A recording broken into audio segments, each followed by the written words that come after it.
একদিন হযরত সাঈদ ইবনুল মুসাইয়িব রাহমাতুল্লাহ আলাইহি ফজরের নামাজের জন্য বের হলেন, অথচ তখনও ফজর হতে অনেক দেরি ছিল। তিনি ফজর হয়েছে ভেবে মসজিদে গভীর রাতে পৌঁছে গেলেন। তিনি যখন মসজিদে একাকী ছিলেন, হঠাৎ পিছনে কিছু একটা নড়াচড়ার শব্দ শুনতে পেলেন। আওয়াজ শুনে তিনি ভয় পেয়ে গেলেন। তখন পিছন থেকে কেহ একজন বলল, ভয় পেও না, তুমি এই দোয়াটি পড়ো, তারপর তোমার যা ইচ্ছা আল্লাহর কাছে চাও, আল্লাহ তোমার সকল চাওয়া পূরণ করে দিবেন।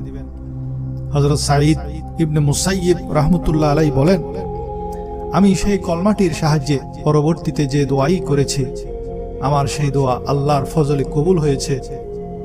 দোয়াটি